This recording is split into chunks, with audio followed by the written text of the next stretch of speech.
축복을 흘려보내라라는 제목으로 말씀을 전하겠습니다. 최근 우연히 일본 어떤 교사가 학급에 내준 숙제 얘기를 알게 됐어요. 숙제 주제는 행복해 주세요 이런 내용입니다. 행복하세요. 시와생이 나리나 사이 이런 이번 말입니다.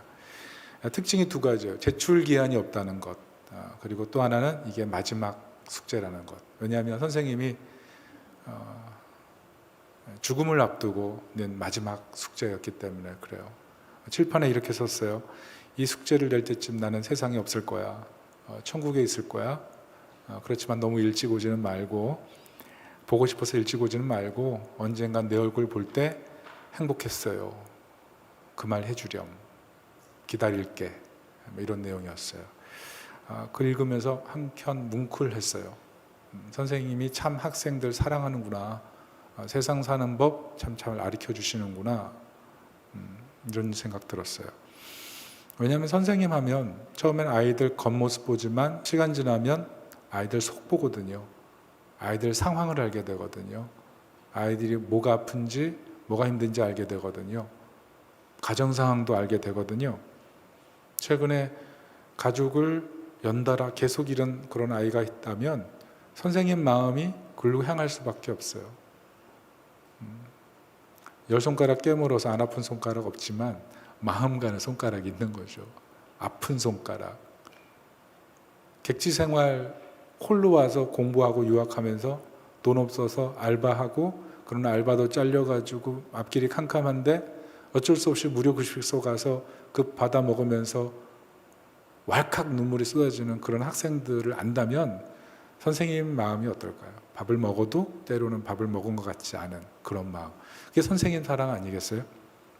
그 선생님이 남긴 마지막 말, 그 읽으면서 생각하니까 참 감사하더라고요. 세상에 그런 선생님 참 많았으면 좋겠어요. 제가 그 글을 읽으면서 더 감명 깊었던 이유는 매드클라운이라는 힙합 가수가 부른 죽지마라는 노래를 우연히 들어서 그랬어요. 저는 그냥 갑자기 보게 됐어요. 근데 그 가사 내용이 그래요. 죽지마, 동굴 속에서 숨지마, 기죽지마, 완벽하게 안 살아도 돼. 흔들리는 것이 예뻐. 그러니까 흔들리면 흔들리게 둬. 외로운 발자국 하나 지구에 키스마크를 남긴다고 생각해. 눈앞이 캄캄해져서 아무것도 안 보일 땐 넌 그냥 멋진 선글라스 낀 거야. 어떻게 보면 자기 자신의 자존적 얘기를 하는 것 같았어요. 들으면서. 그렇지만 자기 자신의 자존적 얘기든 아니든 누군가를 위로하고 살리려고 하는 그런 노래가 참 기뻤어요. 들으면서. 어떤 사람은 하루만 계획하고 사는 사람도 있잖아요. 목회하니까 장례식 많이 가는데 장례식에 평안히 돌아가신 분도 계시지만 이렇게 스스로 목숨을 끊는 사람들의 장례를 집례할 때는 정말 마음이 좋지가 않거든요. 그런데 이런 노래 듣고 하루를 더 살아가고 그게 일주일이 되고 일주일이 한 달이 되고 한 달이 1년이 된다면 잘하는 거죠. 세상에 생각보다 불행한 사람들이 많거든요. 태어나면서부터 사랑이 뭔지 희생이 뭔지 용서가 뭔지를 모르고 살아가는 사람들이 많거든요. 그러니까 세상을 행복하게 사는 법 알려주는 게 참 좋은 일이에요. 그런데 오늘 본문이 그걸 알려줍니다. 세상을 어떻게 행복하게 살 수 있는지. 그게 아론의 축복이에요. 여호와께서 복을 주시고 얼굴을 비추시고 평강 주시기를 원하노라. 그 하나님을 만나는 그 경험, 그게 우리 인생을 총체적으로 가장 영광스럽고 아름답게 바꿔갈 수 있다는 얘기를 오늘 해주는 거죠. 잠깐 주의를 하면 24절, 여호와는 내게 복을 주시고 너를 지키시기를 원하며. 이 히브리어로 복이 바라크. 이 바라크라는 얘기는 하나님께서 이렇게 하나님의 이름으로 축복을 할 때 하나님께서 실제로 그냥 명목상에 우리를 내려다보시는 정도가 아니라 그 자리에 임하셔서 선을 행해 주신다는 실제적 복을 얘기하는 것입니다. 그리고 25절, 여호와는 그 얼굴로 내게 비추사 은혜 베푸시기를 원하며 할 때 하나님의 얼굴 비춘다 할 때 이 히브리어로 파님인데 얼굴, 이게 판이에요. 판. 근데 이 얼굴이라고 할 때 이것은 하나님의 인격과 존재, 임재 이것을 얘기하는 겁니다. 제가 얼굴 파님 얘기하면 항상 생각나는 게 있어요. 우리 교회 성도님 중에 어떤 분 계신데 참 제가 잘 좋아하고 사랑하고 그런 분이 있어요. 그런데 그분이 하시는 일이 뭐냐면 어릴 때부터 자녀들 키우면서 힘들지만 새벽 기도 자리 지키시고 새벽 기도 갔다 와서는 항상 자기 자녀들 얼굴에 손대고 기도하는 거예요. 자녀들이 어릴 때부터 그 새벽 기도 갔다 와서 얼굴에 손 올리고 기도하는 그 기도를 받고 자랐어요. 그런데 평상시는 괜찮지만 이게 혹독한 겨울 추위에 새벽 기도 갔다 와서 꽁꽁 얼어서 붙은 손으로 얼굴을 이렇게 마사지하면서 기도할 때는 정말 그게 힘들었대요. 그때마다 이렇게 실눈을 뜨고 보면 자신의 어머님이 정말 마음을 다해 기도하고 있는 그 얼굴을 볼 때 그 얼굴이 천사의 얼굴과 같아서 믿음 생활을 같이 할 수 있었다는 그런 얘기 들었어요. 그 어머님의 얼굴. 그 어머님의 얼굴을 보면 어때요? 마음이 다 풀리잖아요. 근데 하나님이 축복할 때 하나님의 그 얼굴로 우리에게 임해 주신다는 거예요. 영광의 광채. 그것을 우리가 예배를 통해서, 말씀을 통해서, 기도를 통해서, 또 무엇보다 대제사장의 기도 속에 들어가는 아론의 축복 기도를 통해서 이스라엘 백성들이 그것을 경험하게 되는 거죠. 여러분, 이 현대 시대의 특징이 뭡니까? 고도가 아니에요. 인정받기를 원하고 수용받기를 원하는데 인정해 주는 사람 많지 않잖아요. 다 경쟁하니까. 그리고 뭔가 좀 잘한 게 있어야 사람들이 인정해 주려고 하고 수용해 주려고 하잖아요. 그러니까 이 세상을 살아갈 때 굉장히 고독해요. 그런데 데오파님, 하나님의 임재, 하나님의 나타나심, 이거는 어떤 사람의 자격이나 그 사람이 가진 어떤 조건에 구애되는 것이 아니라 하나님의 무조건적인 은혜인 거죠. 하나님의 축복이 선언될 때 하나님께서 그 자리에 임하신다는 약속이기 때문에 이 현대인들이 사실 진정 마음을 위로받을 곳이 없는데 이 예배가 바로 그 현장이 될 수 있다. 우리 26절은 뭡니까? 여호와는 그 얼굴을 내게로 향하여 드사 평강 주시기를 원하노라 할지니라 할 때 이 평강이 히브리어로 샬롬입니다. 샬롬이 무슨 뜻이냐면 최고의 조화로운 상태로 하나님이 질서를 만드시겠다. 하나님이 내 편 되심을 알게 하시고 하나님이 내 인생의 유일한 기업임을 알려주시겠다. 그 평강이죠. 인생을 살면 내 기업이 어디 있는지 모르잖아요. 내 편이 없잖아요. 그런데 하나님 내 편 되시고 하나님 내 기업이 되신다는 소망이 있으면 흔들리지 않잖아요. 그게 샬롬이에요. 그래서 내 삶이 무질서한데 항상 질서가 생기는 거예요. 그래서 존 파이퍼 목사님은 하나님의 샬롬의 선언이 우리 행복의 출발이다 이렇게 얘기를 했어요. 행복의 출발. 하나님의 기준점. 하나님 내게 샬롬을 선언해 주시는 분. 기업이 없으나 기업이 있고 평강이 없으나 질서를 부여하시는 분. 그분이 나의 하나님으로 일해 주시겠다는 것. 그래서 이 아론의 축복을 잘 들여다보고 이 축복을 구하다 보면 이게 얼마나 하나님께서 얘기하신 큰 복인 줄 몰라요. 자, 흥미로운 것은 이 축복을 누구를 통해 선언하시는 거예요? 아론을 통해 선언하시는 거예요. 아론을 통해서. 여러분, 아론이 누굽니까? 아론은 우리가 생각하는 만큼 훌륭한 사람으로 사실 출애굽기나 레위기나 민수기에 기록되지 않습니다. 우리가 잘 아는 아론은 모세의 형이지만 어때요? 모세를 질투해서 그의 권위를 도전했던 사람. 다시 말해서 하나님의 권위를 도전했던 사람이고, 모세가 신의 손 올라가서 율법을 받을 때 밑에서 이스라엘 백성들과 함께 우상 숭배의 잔치를 벌였던 사람이 바로 모세예요. 그리고 무엇보다 자신의 아들들이 한날 한시에 하나님 앞에 예배하러 왔다가 끔찍하게 생명을 잃고 한날 한시에 자녀 2명을 잃어버린 사람. 어떻게 보면 자기 욕심도 많고 자기 생각도 강했고 하나님 앞에 헌신하기보다는 이게 뭡니까? 라고 하나님 앞에 얘기할 만한 사람. 그런데 하나님께서 이 아론을 어떻게 해요? 축복하는 사람으로.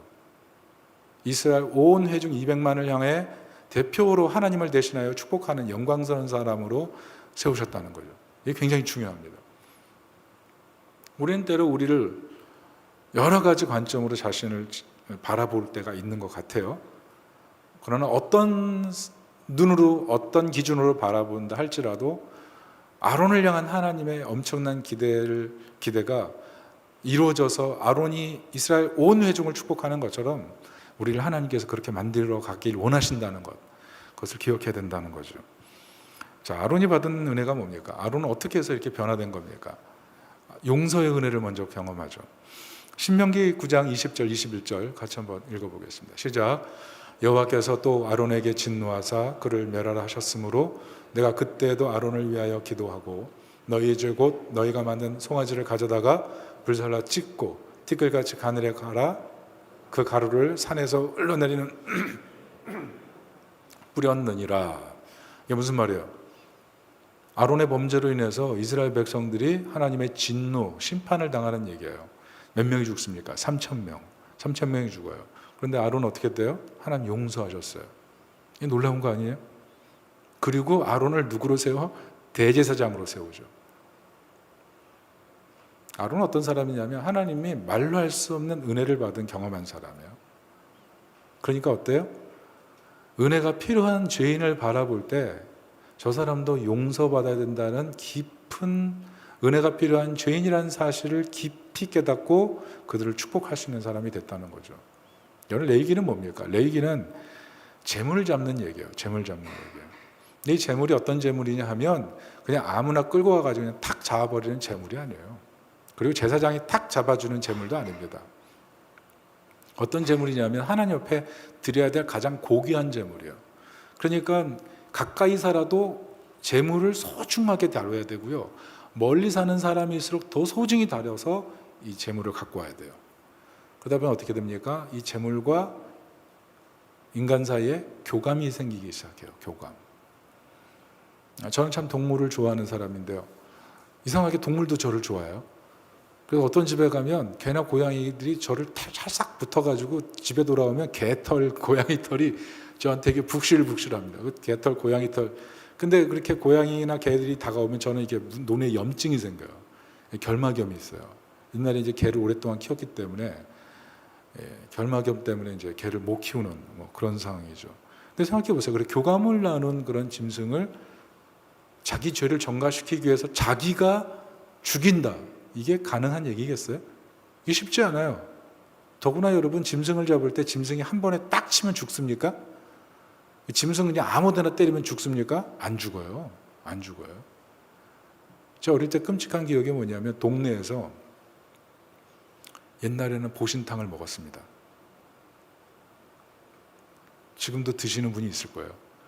근데 그 보신탕을 어떻게 하냐면 그냥 잡는 게 아니라 때려잡았어요. 개를 때려잡았어요. 그래가지고 제가 그걸 모르고 보고 있었어요. 뭔가를 막 부대에 내놓고 막 때리더라고요. 그래서 왜 때리나 그러고 있었는데 그걸 갖다가 이제 딱 올려놓더니 막 태우더라고요. 그래서 뭘 태우나 이러는데 갑자기 그 보자기에서 개가 튀어나왔어요. 그래가지고 그 동네 사람들 거기다가 불난 것처럼 다 도망가는 그런 것을 제가 그걸 보고 정말 깜짝 놀라서 저는 그래서 제 인생에 그 개를 먹는다는 건 상상을 못 했는데 먹게 되더라고요. 먹어보니 그게 개였어요. 그래서 좀 설교가 새고 있는데 사람이 하여튼 끔찍해요. 하여튼 문제는 뭐냐면 사람이 짐승을 잡는 게 쉽지 않다는 거죠. 짐승을 잡는 게 한 번에 딱 찔러가지고 잡히지 않아요. 정수기를 정확히 찔러야 되거든요. 여기를 정확히 때려야 돼요. 그리고 그게 안 되면 멱을 따야 되거든요. 피를 흘려 죽여야 되는데 이 멱을 따도 짐승이 곧바로 죽는 게 아닙니다. 피가 다 끊어질 때까지. 그래서 심장에 혈액이 공급되지 않을 때 그때 이제 딱 끝나는 거예요. 그때까지 눈과 눈이 마주치게 돼요. 자기 죄를 전가시켰는데 그 짐승이 자기를 죽인 주인의 눈동자를 쳐다보면서 죽는다고요. 그게 레위기예요. 그러니까 레위기에서 이 짐승 제사를 잡는다는 건 주인에게 철저한 회개, 하나님 앞에 자신의 죄를 철저하게 바라보게 하고 생명이 끊어지는 고통을 눈앞에서 바라보면서 이 죄가 얼마나 무시무시한 것인지를 발견하는 거예요. 더불어서 이런 희생을 통해서 하나님 백성으로 만들려고 하시는 하나님의 엄청난 사랑을 알게 되는 거죠. 이런 대가 치름에도 불구하고 나를 하나님의 백성으로 받아들이려고 하시는 하나님의 그 엄청난 사랑. 근데 대제사장이 돼서 매번 아론이 경험하는 게 이거예요. 용서. 그래서 축복할 때 하나님의 은혜가 필요한 죄인으로서 하나님의 은혜가 정말 필요한 죄인들에게 이 축복을 선언할 수 있었다는 거죠. 두 번째, 하나님의 자비로운 얼굴을 알았기 때문에 아론이 또 이 축복을 감당할 수가 있었습니다. 민수기 12장 모세를 향해서 미리암과 아론이 뭐 합니까? 비방 시작해요. 왜냐하면 재혼했거든요. 모세가 했던 일은 항상 하나님 말씀을 선언하는 일인데 말을 잘 못하니까 아론이 대언했잖아요. 그러니까 아론이 하는 일은 주체가 없어요. 항상 들은 것을 그대로 복기해 주는 일이란 말이죠. 명색이 형인데 주체가 없는 거예요. 어떤 크나큰 리더십이 없어요. 속으로 불만 쌓였겠죠. 아마 누이인 미리암도 쌓였을 거예요. 그런데 모세가 재혼하니까 아차 여차 잘됐다 해가지고 비방이 시작했는데 하나님 어떻게 하십니까? 진노로 임하셔가지고 미리암에게 나병 주셨어요. 자, 그런데 이 민수기 12장을 보면서 흥미로운 게 뭐냐면 아론은 아무 병이 없어요. 아론은 심판하지 않으셨어요. 그래서 사실 저도 이게 굉장히 궁금해가지고 이게 무슨 일인가 해가지고 주석을 쫙 찾아봤더니 민수기 12장 1절을 보면 아론과 미리암이 비방하는데 이 비방이라는 단어가 여성 동사더라고요. 무슨 말이냐면 미리암이 비방을 시작했다 이렇게 보는 거예요. 그래서 하나님께서 그 책임을 미리암에게 먼저 물으셨다 이렇게 볼 수 있는 겁니다. 그리고 아론에게 만약 같은 나병 같은 걸 줬다면 200만이나 되는 이스라엘 백성들이 제사를 지낼 때 그 제사를 집전하고 전체를 돌릴 수 있는 대제사장이 없기 때문에 이건 말이 되지 않는 거예요. 그래서 하나님께서 유보하셨다. 그리고 무엇보다도 적극적으로 아론은 회개했습니다. 민수기 12장 11절 같이 한번 읽어보겠습니다. 시작. 아론이 이에 모세에게 이르되 슬프도다 내 주여 우리가 어리석은 일을 하여 죄를 지었으나 청하건대 그 벌을 우리에게 돌리지 마소서. 하나님의 진노가 임하자마자 아론이 시작했던 일이 뭐냐면 곧바로 회개하기 시작했다는 겁니다. 특별히 누구를 주여라고 불러요? 모세를 향해서 하나님의 권위를 인정하고 모세에게 자신을 위해 기도해달라고 요청을 하는 그런 겸손한 모습으로 나아가고 있다는 거죠. 결정적으로 우리가 이 본문을 다루면서 이해해야 될 것은 하나님께서 뭐라고 그러셨냐면 고범죄, 죄를 지은 사람의 속죄 제사는 가능하지만 고범죄, 자신의 권위와 권력을 가지고 지은 고의적으로 짓는 죄는 용서받을 수 없어서 백성 중에 끊어진다 그러셨거든요. 시편 51편 보면 다윗이 밧세바와 범죄할 때 이게 고범죄거든요. 자신을 향해서 자기가 고범죄 지었다고 고백하거든요. 자, 문제는 고범죄는 속죄 제사가 없어요. 꼼짝없이 이거 멸망하게 생긴 거죠. 자, 그래서 이 사건을 누가 해결하냐 하면 하나님이 직접 강림하셔서 판결하신 법정적 사건, 이게 민수기 12장이에요. 자, 어떻게 해결돼요? 어떻게 해결돼요? 하나님의 회개를 통한 무한한 자비, 그리고 모세의 중보기도, 이것을 통해서 용서를 받아요. 그러니까 이 민수기 12장에 보여주는 건 뭐냐면 죄를 해결하는 제사는 없었어요. 그렇지만 하나님이 직접 심판하려고 하실 때 아름다운 중보기도, 진심 어린 회개, 그리고 하나님의 무한한 자비가 죄를 해결한다는 제사의 본질적인 공식이 여기서 보여준 거죠. 무슨 말이에요? 인간은 축복을 받을 존재가 아니에요. 축복을 전할 존재도 될 수 없어요. 그러나 하나님의 무한한 자비와 아름다운 중보가 연합이 됐을 때 그곳에 하나님의 얼굴은 심판의 얼굴이 아니라 무한한 하나님의 은혜의 자비 얼굴로 나타나신다는 거예요. 그게 민수기 12장에서 발견하는 거예요. 그래서 아론은 자신에게 임한 그 하나님의 은혜의 얼굴을 백성들에게 보여주기 위해서 그렇게 간곡한 마음으로 축복할 수 있었다는 겁니다. 그리고 세 번째는 아론을 왜 축복하는 자로 세우셨냐 하면 저도 얘기했지만 샬롬의 은혜, 그것을 무엇보다 깊이 경험했기 때문에 그래요. 자, 나답과 아비후가 죽었습니다. 거기에 대해서 하나님 뭐라고 하셨어요? 같이 한번 읽어볼까요? 레위기 10장 8절부터 11절 같이 한번 읽어볼게요. 시작. 여호와께서 아론에게 말씀하여 이르시되 너와 내 자손들이 회막에 들어갈 때에는 포도주나 독주를 마시지 말라. 그리하여 너희 죽음을 면하라. 이는 너희 대대로 지킬 영원한 규례라.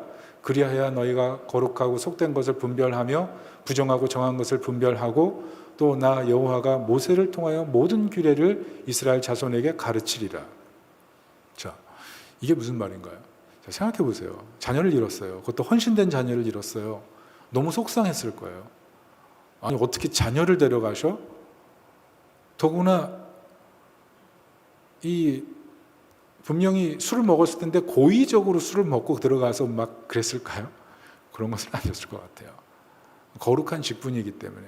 그렇지만 하나님의 거룩을 침해하고 훼손했기 때문에 하나님이 아주 강렬하게 심판하시는 거죠. 왜? 장기적으로 봤을 때 하나님의 거룩을 이스라엘 회중들이 다 알아야 되기 때문에 그러죠. 하나님 나라 백성들이 어떤 삶을 살아야 될지를 하나님 알려주셔야 되기 때문에 역사적 사건 중에 하나 일어난 사건이지만 결국은 하나님의 공의와 더불어서 하나님 백성들에게 하나님의 뜻을 알리고자 하는 하나님의 사랑이 담겨있는 행동이었어요. 그것을 아론이 이해했다는 겁니다. 왜? 하나님이 누구에게 말해요? 모세에게만 말씀하시던 하나님이 이 사건 뒤에 아론에게 찾아오셔서 직접 말씀하세요. 왜 아들을 데려가실 수밖에 없었는지. 인생을 살면서 자기 자녀를 잃는다는 건요, 가슴이 평생 뻥 뚫리는 것과 똑같은 거예요. 아마 신앙생활 하면서 제가 여러 교우들을 만나고 그러지만 자식을 먼저 보냈거나 자기 자녀가 장애가 있거나 이랬을 때 겪는 그 부모들의 고통은 모르겠어요. 때로 얘기할 때는 그냥 가슴이 갈기갈기 다 찢어져 있는 것 같은 느낌이에요. 그래서 그 부모들을 만날 때 또 그런 상황이 있을 때 제가 쉽게 얘기를 못해요. 정말 조심스럽게. 그냥 주로 듣습니다. 들어요. 그런데 오늘 아론이 얼마나 마음이 아프겠어요. 그렇지만 하나님의 뜻을 이루는 것이 가장 아름답고 가장 영광스러운 사실을 그대로 받아들인 거예요. 왜요? 하나님의 샬롬이 뭔지 아세요? 하나님의 샬롬이 뭐냐 하면 하나님이 최고의 것을 주신다. 따라합시다. 하나님이 최고의 것을 주신다. 하나님께서 최고의 것을 주신다는 것을 아론이 그대로 받아들인 거예요. 어미하신 하나님, 영광스러운 하나님, 나를 용서하시고 하나님의 얼굴까지 보게 하신 하나님이시지만 하나님의 거룩과 영광을 위해서 자기 자신의 자녀를 데려갈 수밖에 없으시고 그런 상황 속에서 자신을 찾아오셔서 말씀하시는 그 하나님, 그 하나님 볼 때 하나님 오르시다. 그래서 이 아론이 여기 보면 속죄 제물을 먹지 않는데 다 태워서 드리잖아요. 그것은 무슨 말이냐 하면 자식이 자녀의 기업이기 전에 하나님이 내 인생의 유일한 기업입니다. 그 고백을 하는 거예요. 하나님이 나의 인생의 유일한 기업입니다. 그래서 하나님의 권위를 인정해 드렸을 때 사실은 이 감정, 슬픔이 정리가 되기 시작한 거예요. 하나님 나에게 최선의 것을 주신다. 그 사실에 대한 분명한 믿음, 하나님 나의 기업이라는 분명한 믿음을 확고히 가졌을 때 그때 샬롬이 시작된 거예요. 자, 생각해 보세요. 예배 드릴 때 모두 다 행복한 얼굴로 오지 않습니다. 모두 다 행복한 얼굴로 오지 않거든요. 힘들고 어려운 상황 속에 오는 분들이 있어요. 억울하고 괴로운 상황 가운데 있는 분들이 있어요. 그분들을 향해서 뭐라고 얘기해야 돼요? 하나님 최선의 것을 주십니다라고 선언할 때는 본인이 먼저 분명한 믿음이 있어야 돼요. 하나님 나에게 최선의 것을 주신다는 분명한 믿음이 있을 때 선언할 수가 있거든요. 근데 아론은 그 확실한 믿음이 있었던 거예요. 그 확실한 믿음으로 선언할 때 그 예배를 드리던 사람들도 원망과 슬픔, 특별히 광야 시대를 살아가던 이스라엘 백성들이 하나님을 바라보면서 같이 샬롬의 은혜를 누릴 수 있었다는 거죠. 깨닫는 것이 무엇입니까? 하나님께서는요, 완성된 사람을 통해서 하나님의 축복과 하나님의 은혜를 전달하는 것이 아니라 미완성인 사람을 선택해서 점점 성숙시켜 가는 거예요. 성숙시켜 가는 거예요. 자, 이것을 어디서 볼 수 있냐면 민수기 16장에서 볼 수 있어요. 자, 민수기 16장은 어떤 얘기입니까?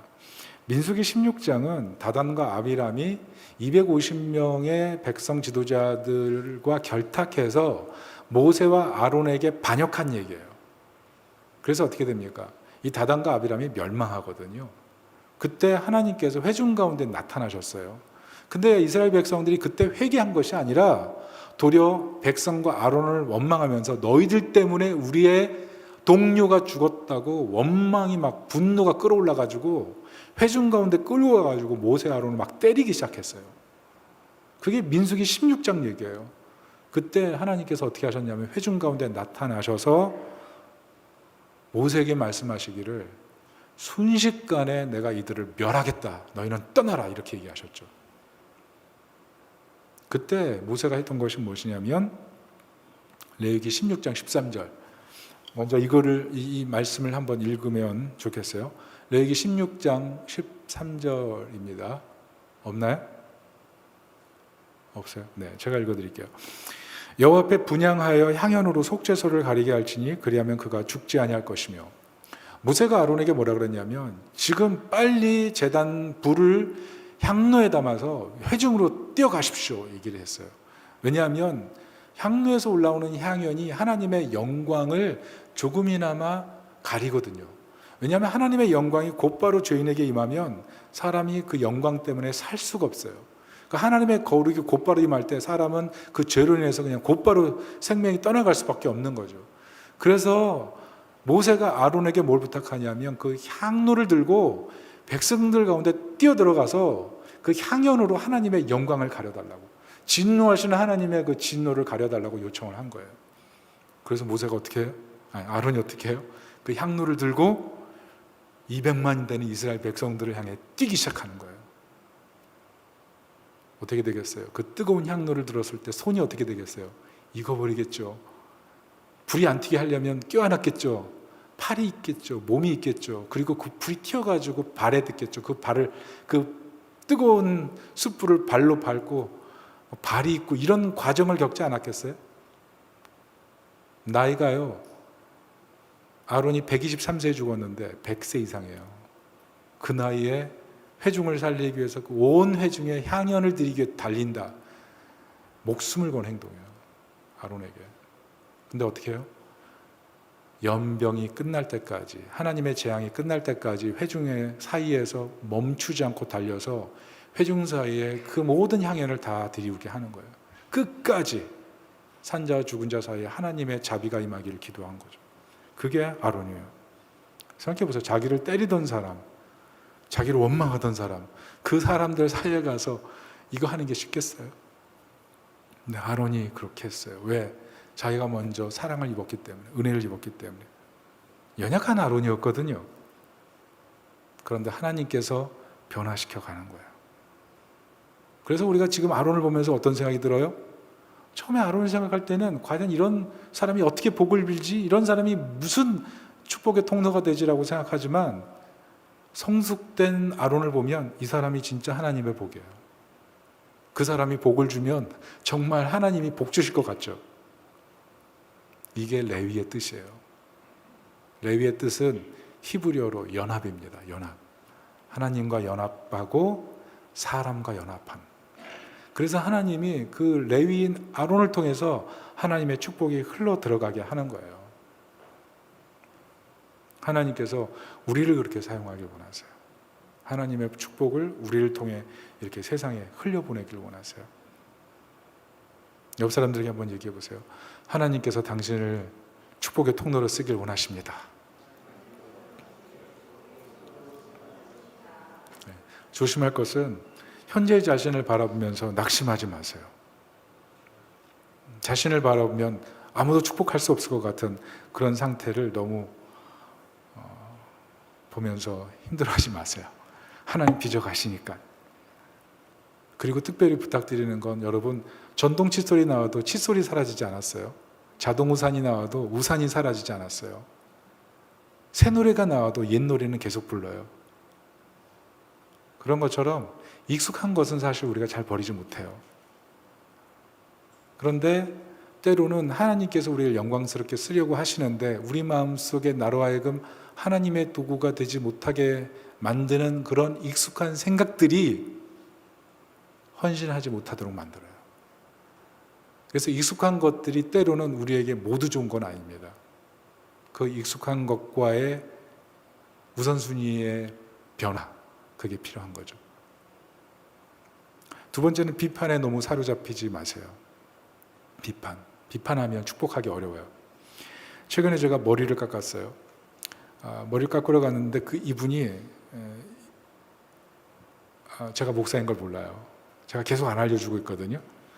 그리고 계속 전도하려고 노력하고 있는데 이분의 꿈은 주식이 잘 되는 거예요. 그래서 주식이 잘 돼서 자녀들 결혼 비용도 마련하고 학자금도 만들고 최근에 차도 바꿨고, 그래서 가면 항상 저에게 주식 얘기를 해요.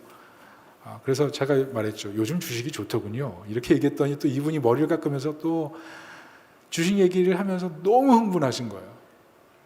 그래서 맞장구를 치다가 집에 돌아왔는데 돌아와 보니 오른쪽과 왼쪽이 달리 깎인 거예요. 그래서 제가 이걸 보면서 이거 어떡하지? 며칠만 견디자. 여러분 그 자리에 앉으셨을 때는 잘 모르지만 좀 깊이 패였어요. 한쪽이. 그래서 속으로 그때 맞장구를 치는 게 아니었어.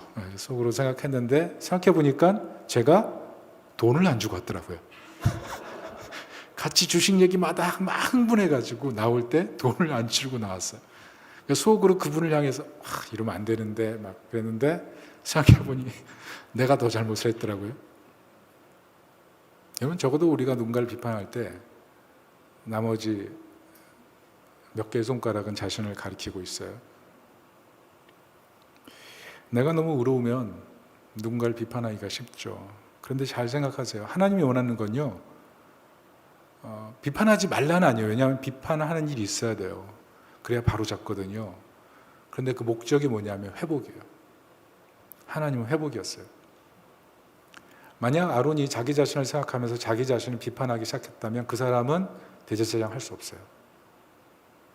그런데 자기를 변화시켜서 아름답게 회복시키시는 하나님이 계셨기에 그 자리에 설 수 있는 거예요.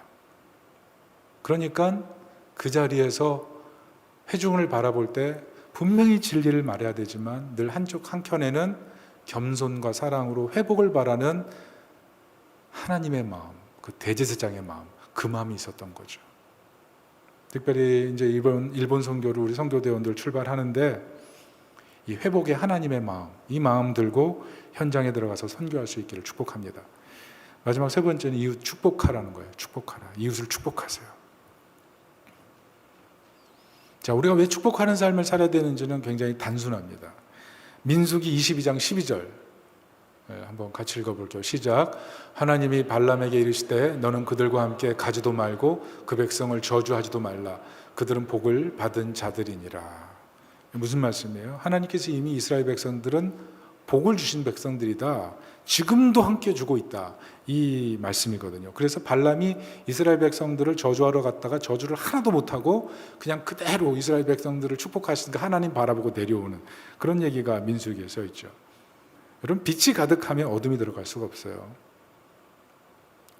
면역력이 강하면 항원이 들어갈 수가 없어요. 콘크리트로 완전히 도배가 되면 물을 아무리 뿌려도 아무 효과가 없어요. 그러니까 저수지가 가능한 거죠. 그 엄청난 저수지를 콘크리트 댐이 막아설 수 있잖아요. 물이 투습할 수가 없는 거죠. 마찬가지예요. 하나님의 축복이 그런 거예요. 우리에게 이미 임했어요. 우리에게 이미 임해서 우리가 누려야 될 부분이에요. 그래서 우리가 흙볼 흘려보낼 수 있는 거예요. 특별히 민수기 3장 12절에는 뭐라 그럽니까? 레위인은 내 것이라 그러거든요. 이게 무슨 말이에요? 하나님 복 주시기로 하나님이 선택한 백성이라는 거예요. 무조건적인 선택이에요. 이건 어떤 사람의 재능과 은사나 외모나 성향이나 잠재력이나 이런 것을 보고 하나님이 선택한 것이 아니라 그냥 하나님이 일방적으로 선택하셔서 복 주시기로 마음 먹으신 거예요. 이게 무조건적 선택이거든요. 우리가 그런 사람이라는 거예요. 그래서 로마서 1장 6절 이렇게 말씀합니다. 같이 한번 읽어볼게요. 시작. 너희도 그들 중에서 예수 그리스도의 것으로 부르심을 받은 자니라. 무슨 말이에요? 이 그리스도의 것이라는 말은 나라는 인생 소설이 있다면 그 인생 소설이 지금까지 저자가 나였다면 저자 이름이 바뀌었다는 얘기예요. 이전에 인생 소설을 내가 써날 때는 항상 불안했어요. 걱정됐어요. 저자가 나니까. 그런데 이제는 예수 그리스도께서 펜을 드셔서 한 페이지 한 페이지를 나랑 같이 써내려가기 시작하는 거예요. 그러니까 우리 인생의 마지막 페이지는 실패로 끝날 수 있어요? 없어요? 절대로 끝날 수 없어요. 가장 영광스럽게 끝날 수 있어요. 왜? 작품을 책임지시는 분이 예수 그리스도 하나님이시기 때문에. 이게 우리의 모습이에요. 그래서 우리는 축복을 흘려보낼 수밖에 없는 거예요.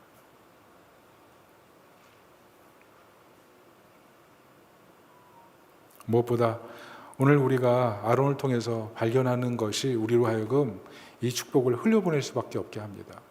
여러분, 오늘 아론을 통해서 우리가 발견하는 분이 누구입니까? 예수 그리스도예요. 향로를 들고 자신을 때리던 이스라엘 백성들을 향해 달려가서 자신의 온몸을 불살르면서 그 이스라엘 백성들을 살리기 원하는 아론의 모습이 바로 십자가에 달려서 하나님과 죄인 사이에서 자신의 몸을 제물로 드리고 끝까지 기도의 향연을 하나님께 올리면서 목숨을 바치신 예수 그리스도를 보여주시거든요. 그 예수 그리스도가 하셨던 것이 뭐냐면 하나님과 사람 사이에 다리를 놓아서 연합시킨 거예요. 연합시킨 거예요. 그래서 우리는요, 예수 그리스도를 믿음으로 이 그리스도께서 가지고 계신 놀라운 복, 그리고 그 얼굴, 그 샬롬을 다 연합받은 사람들이에요. 그래서 이 연합이 어때요? 우리 안에 임한 사람들이라고요. 우리 안에 임한 사람들. 그래서 이 은혜가 있는 사람들이기 때문에 우리는 이 은혜를 흘려보내야 될 사명이 있는 사람들이라는 것입니다. 여러분, 이 믿음을 가지고 이번 일주일 동안 살면서 이 축복을 흘려보낼 수 있기를 축복합니다. 온두라스에 가면은 촐루테카라는 그런 다리가 있대요. 길이가 483m. 일본에서 지어줬어요. 하도 태풍이 많이 와서 다리가 유실되니까 아주 철근 콘크리트로 아주 단단하게 지어가지고 딱 세웠어요. 사람들이 환호했습니다. 그런데 문제는 태풍이 다시 왔는데 태풍이 오고 나서 강 지류가 바뀌었어요. 강 위에다 건설했는데 강이 바뀌어서 다리는 여기 있는데 강이 일로 흐른 거예요. 그러니까 이 다리가 의미가 없어진 거예요. 그래서 가장 볼품없는 다리가 돼버렸어요. 그때 왔던 태풍 이름이 미치는 거죠. 아무 감동이 없으니까.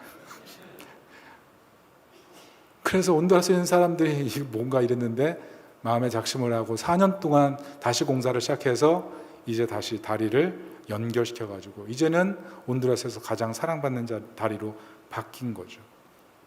제가 무슨 얘기를 하는 것입니까? 여러분, 연결될 때 다리가 달이 되는 거예요. 가장 아름다워지는 거예요. 가장 많이 애용하고 가장 사랑받는 거예요. 여러분, 인생을 살면서 우리가 언제 가장 사랑받아요? 가장 아름답게 쓰임받을 수 있어요? 가장 영광스러워져요? 가장 기쁨으로 살 수가 있어요? 연결될 때, 하나님과 연결될 때. 그런데 이미 예수 그리스도를 통해서 우리는 하나님과 연결됐어요. 이 복을 누리는 사람들이에요. 따라합시다. 우리는 그리스도의 것. 우리 이 복을 누리는 사람들이에요. 이 복을 세상에 알려서 우리 주변에 있는 사람들을 하나님과 연결시키는 우리 한 사람 한 사람 될 수 있기를 예수님의 이름으로 축원합니다. 아멘. 우리